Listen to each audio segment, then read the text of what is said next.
Today we're up at Port Stephens in Corlett actually. We're going to be installing an artwork by Braddon Snape, who's been an artist that's been involved in the development of a public art strategy for Vantage and for Landcom at this estate.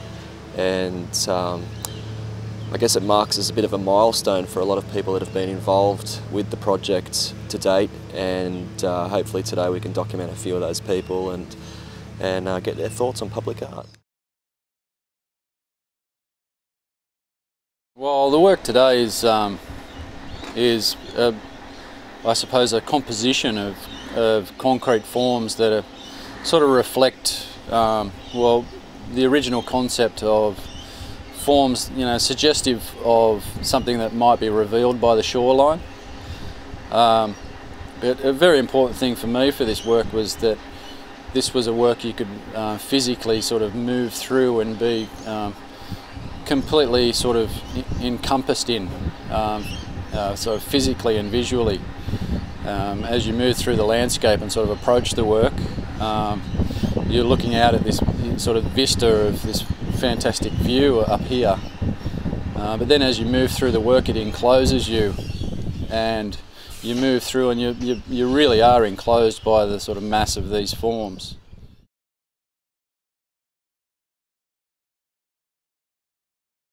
You know, the name of the work is Revealed, but it really does then reveal, you know, that physical experience, but also as you move out through it, once again reveals the vista of this sort of magnificent location, really.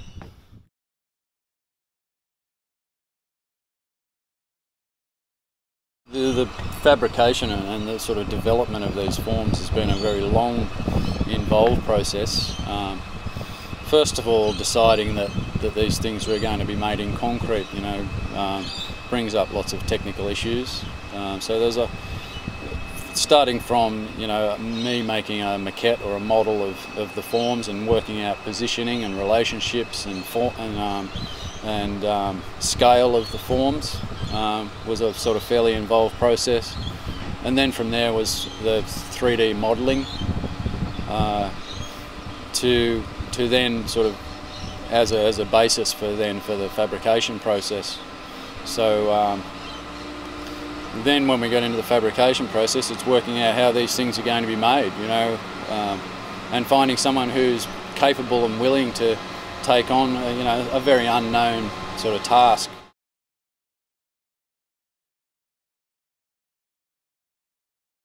My name's Ange from NetWest Engineering. We were responsible for the design of the tooling or moulds for these structures.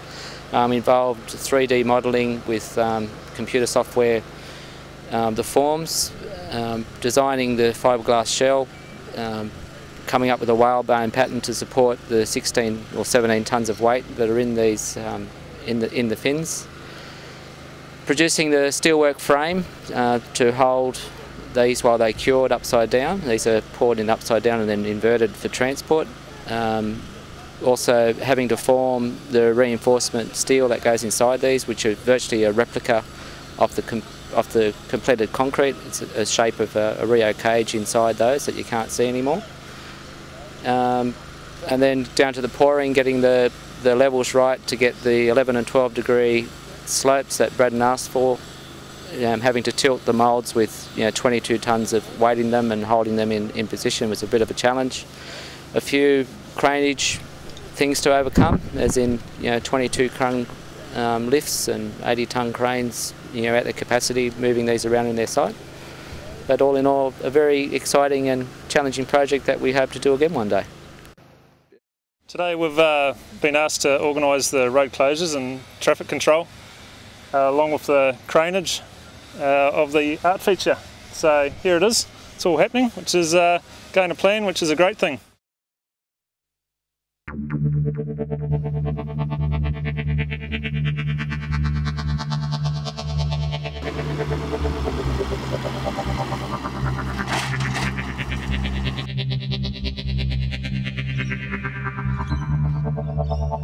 I think public art's come a long way in the last, probably 15, 20 years or something like that, and specifically in the last 10 years, whereby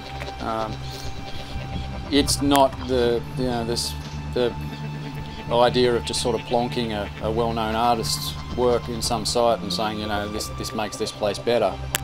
It really is integrated, I suppose, into the concepts, and the physical nature of the work is usually very well considered and integrated into the design of places and chosen. Sometimes it might be a work that's pre-made, pre-existing work, but the choice of work and scale and materials and just the nature of that work is a lot more considered than may have happened previously.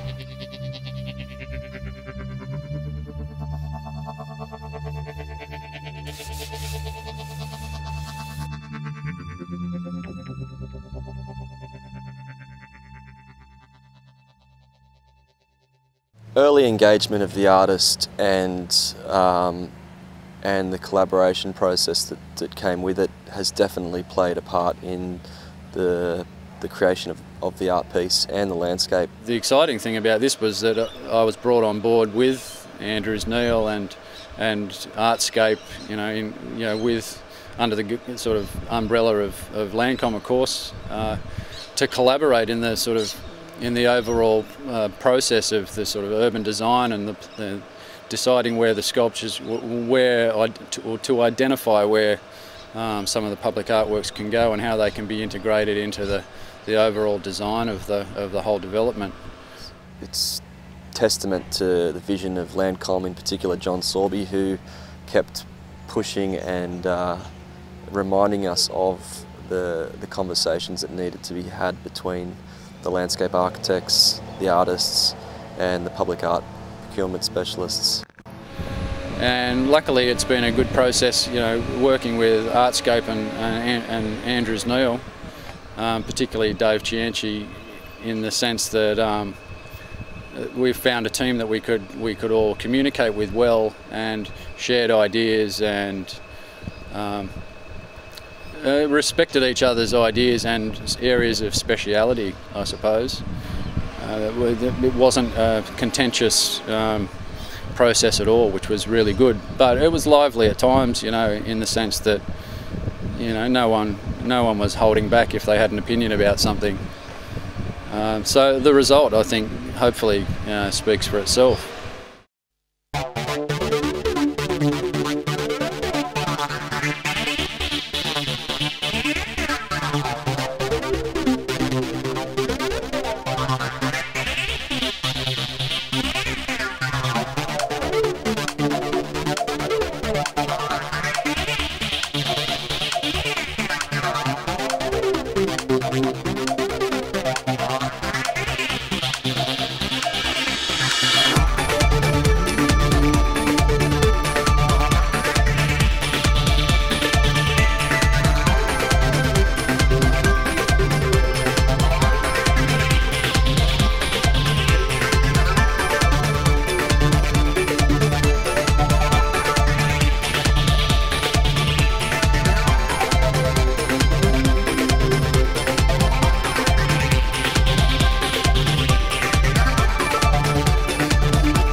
It's definitely been a good team of crew working up on this site. We've had a lot of different players involved, a couple of different landscape contractors and different civil contractors, and they've all seen eye to eye. They've all understood the vision for the art presence on site, and they've done a really good job in helping us realise that vision to date.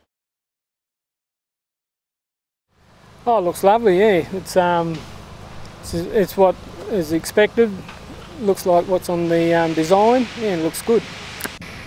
Yeah, it's personal opinion, I suppose, at the end of the day. But these sort of things, you look at it on paper and you wonder what it's going to look like in reality, and you always approach it with a little bit of apprehension, I suppose. But no, I'm quite rapt. I only live around the corner, and I think this is a real asset to the community. I think it's going to be really something that people are going to look back in 20 years' time and remember coming to this point. So no, I think it's well done on Landcom and everyone involved. I think it's great. Anything that creates a point of discussion for residents and visitors, and it highlights the beauty of the area, and it's got a sort of a nautical theme. I think it's wonderful, really good. Once the plants grow up around it and people use it as a place to visit and meet, I think it's fabulous. Yeah, really good. Very pleased. Thank you.